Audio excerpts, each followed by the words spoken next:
morning, most amazing artist. Today we are making Basquiat's Pez dinosaur. A fun dinosaur has lots of different meanings. We're going to use the elements of art to create this. If you want to fold your paper in half to help you, you can fold it in half. That way you can kind of see what parts will go above and what parts will go below.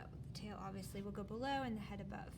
So the head also is on the left side or the right side at the top.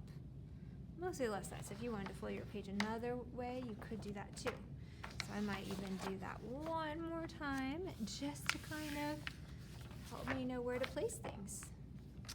The head has a rainbow, and then right around that middle line we can kind of come down with a straight line. And then I'm going to stop on that side and go back to this side. The nose of the T-Rex comes out with a straight line. It's a little bit diagonal though, isn't it? And then around its snout, come back with a straight line. We're going to come down and then make a rainbowy shape to come back. I'm going to do a smile shape for his neck. So if you turn the page like this, you can see that smile shape right there. That's our next step. So you could do it this way or you could turn it. I'm going to do it from this way.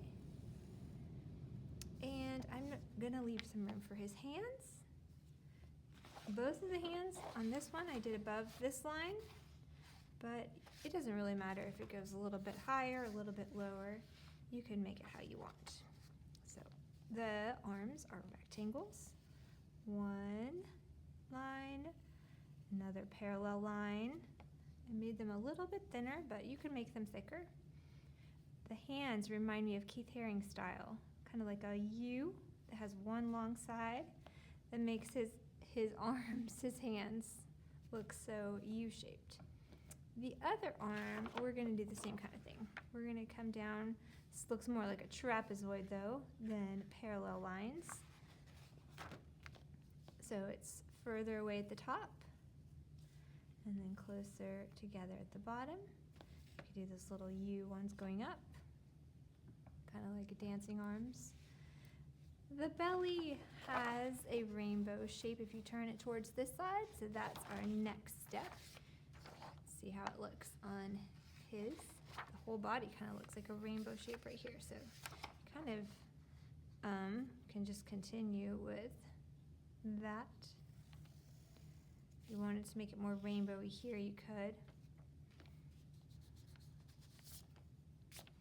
Next step we're going to do are his legs. So we've got another one that looks parallel with parallel lines, and then another one that looks like perpendicular lines. If I keep drawing this out, eventually these lines will cross, they're perpendicular. But these ones will keep going and going, never crossing like railroad tracks. So remember that, like when you did the nutcrackers and when you did your castles, you had to think about whether lines were parallel or perpendicular. All right, so we're going to do the ones that are making a trapezoid, more like perpendicular ones, and then we're going to make a pointed foot, or you can make it more rounded if you want, your choice. This leg is smaller than that leg. He remembers why that happens.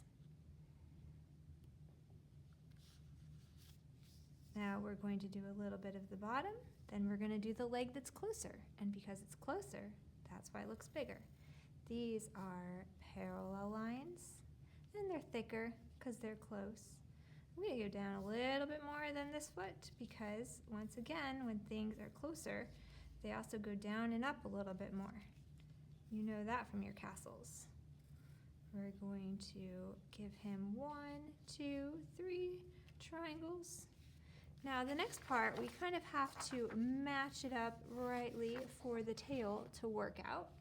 Now there is a little bit of a rainbow in the back right here, so you can kind of make that rainbow. If you want to turn your page, you can. And then the tail is really fun to make. You're going to go this way, you're going to go this way. You can just do a little bit of each until you get to the point. You can mark where you want the point of the tail to go. Maybe I want it to go this far, maybe I want it to go this far. Basquiat's tail definitely went a little bit below the feet. Oh, maybe not, actually, look. It's like right at it, so we could do it like that. So if we want to go around, kind of mark where you want it. I made my tail really big. That's artist choice. So you can make your tail bigger or smaller. Guess I wanted him to be really fancy. You're going to come out to that dot and come closer and closer and closer and closer until you meet. So Basquiat had some really cool elements. He had this really funny wavy line that became a thin shape. These are regular shapes. A regular shape would be like a circle or an oval. An irregular shape would be something like this. Next step, he also had this irregular shape loop, kind of like a rainbow right here, and a smile right here. And then he used a wobbly line that goes in and out to connect them. In and out. You can make it differently. His kind of like went more by this white thing, but you can really do it however you want. So play with that a little bit, erase it. Remember, you can always erase things. That's why we're doing it in pencil first. His eyes are oval shapes. 1, 2. I'm going to actually make that one a little bit bigger. Basquiat's doesn't look like that on his, but I think there are versions of his where the eye looks bigger. Why would the eye be bigger on this side? You remember. It's closer. Now, 5 teeth. A little bit rounded. 1, 2, 3, 4, 5. You can see there's spikes along the back. You don't have to do your spikes like Basquiat did. You could add your own style. Maybe you wanted to do swirls instead of spikes and experiment with that. For some reason, he had those 2 red ones there. You can make them all the same. You could change them, your choice. They get smaller as they get closer to the end. That would make sense because things kind of taper off on an animal from bigger to smaller as they get to the end of a tail or something like that. You can see Basquiat has a crown in a lot of his art. You can do your own symbol. So Basquiat has this crown because it represented royalty, power, becoming famous. It represented rights that he wanted to have and freedoms that he wanted to have and then felt like he deserved. You might have some kind of symbol in yours. Maybe you love music. Do you want to put a music note? Maybe you love cheering. You want to do a big bow here. Instead of the crown, maybe you want to put a little bow. That would be pretty to do. Maybe you love football and you want to add some kind of football or baseball or any kind of sports objects you could add. Maybe you love science and you want to do a planet. These are all options you can add. I love music, so I think I'm going to keep that music note. And the crown might represent something different to me. Maybe it represents honesty or kindness. Like Cinderella said, be kind and brave. It's kind of the qualities that we all want, right? To be kind and brave. Maybe that's what it represents to you. Another thing that this whole entire dinosaur represents is not being afraid of things. We read this poem earlier about not being afraid. It's Black History Month. Basquiat and Maya Angelou both had a lot of fears that they overcame in their life. Sometimes life has some scary things. But think about maybe something that scares you and something that you want to write about on your artwork. And maybe put something like this. T-Rex doesn't frighten me. Life doesn't threaten me. Nothing frightens me. Maybe you could put, maybe you're scared of the dark. You want to put darkness doesn't frighten me. Or lightning doesn't threaten me. Spiders don't threaten me. Nothing frightens me. What do you want to say? I think I like a lot of these ideas from Angelo's poem about the dragons and all these make-believe things, but I want to do something real. Let's see which one. Bad dogs. I am a little bit scared of scary dogs, so I'm going to put dogs don't frighten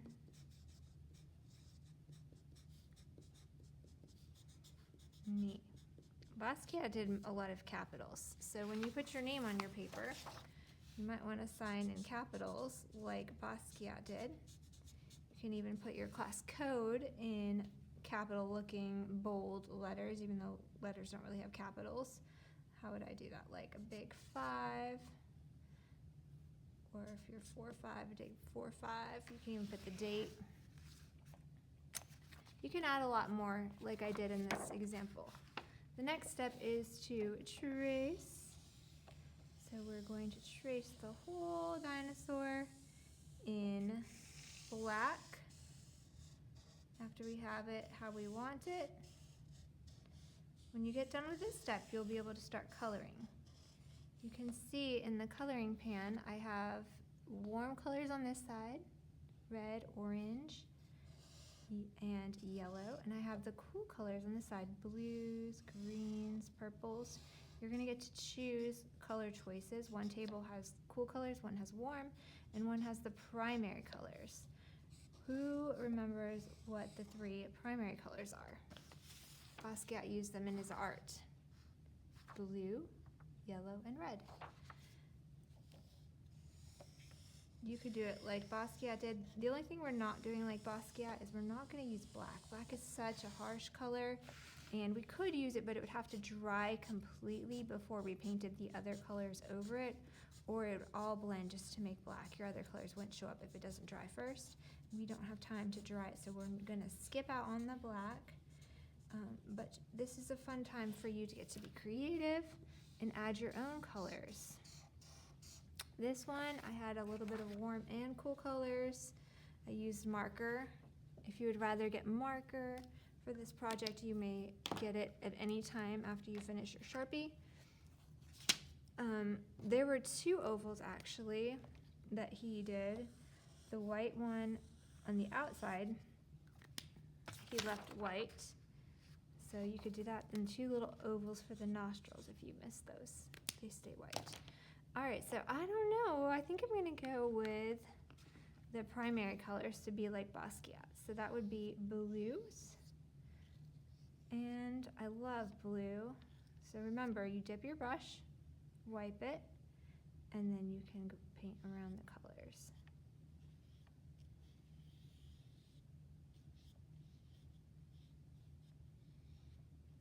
Some things that Basquiat said that were really amazing. He said that he always wanted to make his art look childlike. I think that's really great because remember Picasso said that all children are artists. You have already what Basquiat was trying to go for. You are children and you have childlike art. So that means you already are a step ahead of where Basquiat was, because he didn't have to try to be a kid. I mean, he had to try to be a kid, but you don't have to try to be a kid. You're already a kid. You don't need a new paintbrush if you're using the cool colors, because look how nicely they blend. If I want to move into that blue-purple look, I can blend the blue and the purple right here on my paper. Come down with it, pick up a little bit of purple, wipe it off.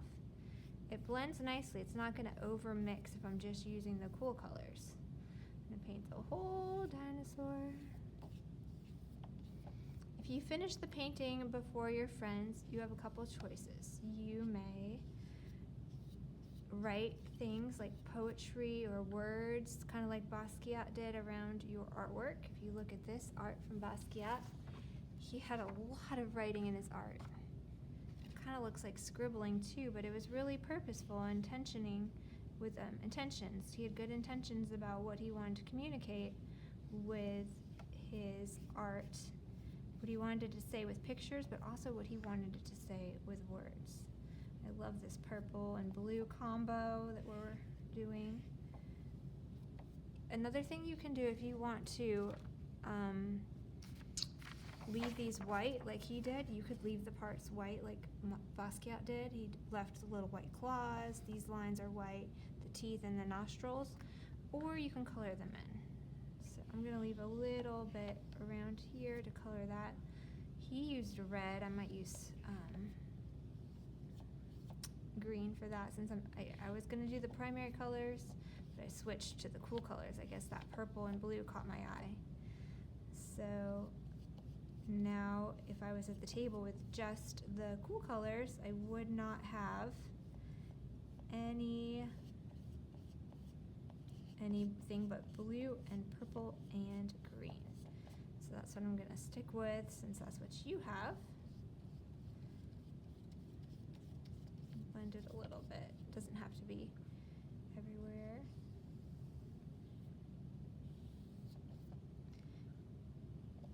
And keep going. Another really cool thing that Basquiat said is that he said, he didn't want to be called a black artist. He just wanted to be called an artist. He didn't want people to think of him that way. He just wanted to be an artist. Imagine what it would be like to always have a label in front of your job that you didn't want. How do you think it made Basquiat feel?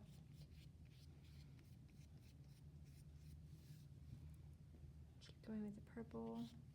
Basquiat said that every piece of art that he had could represent 30 different things. So this might mean something to you, it might mean something to somebody else. I'm gonna wipe it off really good because I'm gonna switch the color to green. Green is next to these colors. It goes green, blue, and then purple in the rainbow. So if it gets a little bit mixed up with the colors, it's okay. You don't wanna over mix it. I'm just gonna go over it one time like this. Wipe it, wipe it. I'll do these with green. If you are doing a really good job being good listeners and you're doing an amazing job with being careful with your art and careful with your supplies, and you would like to switch tables so you can use a different paint color, raise your hand and I will let you make that swap so you can use another color after you finish using the colors at your table and you're all done with what is there. If you would like to switch, you can raise your hand. You will not bring your paintbrush, so this paintbrush will need to stay with the cool colors. But if I switch tables and I get to a table that has the warm colors, I'm going to use a different paint for that table. So maybe get some orange. Do I want him to have orange eyes? I don't know. We'll see. Basquiat made his eyes red. I don't really like the red eyes, but other people love it. So the great thing about art too is you might love this style, you might love a different style more, but it's all art and it's all fun. He made his crowns yellow. I think I want it to be orange to match the eyes.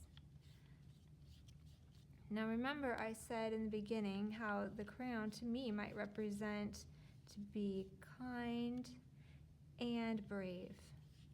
So if that's something that it's representing, I might want to take a second and start writing some things about that. Remember he used capitals, so I'm going to put B, kind, be brave.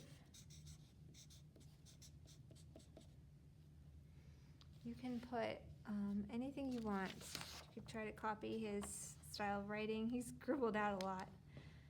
He added other little pictures. I love the sun, so I might do a sun like he did. He has those kind of like messy spokes, fast, really fast, but purposeful. He added a little boat. I'm going to do that little boat that he did too. Just simple shapes.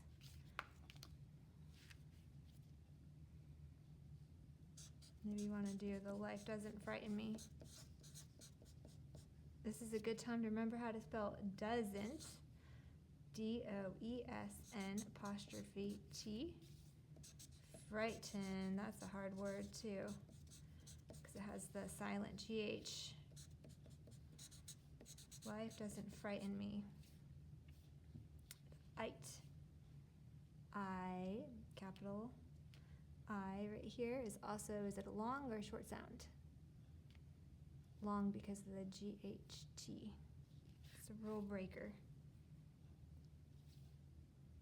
What else could we add? He said, or Maya said, dragons don't frighten me, you know, Mother Goose. Mother Goose is nice to me, but maybe to somebody it's a frightening thing. Lions on the loose. You could do a lion or a dog. Your choice. Also add some things that you like or that help you when you're afraid. Music helps me when I'm afraid. So maybe that's why I'm putting the notes. Art helps me when I'm afraid. Maybe I want to put a paintbrush in his hand. Maybe he's going to paint his world. Give him a flower too. It's your choice. You get to be creative. I love what Maya Angelou said. I just smile.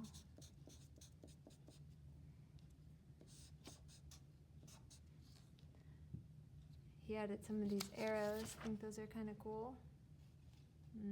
Different shapes. It looks like a ray with a point and a line. I just smile.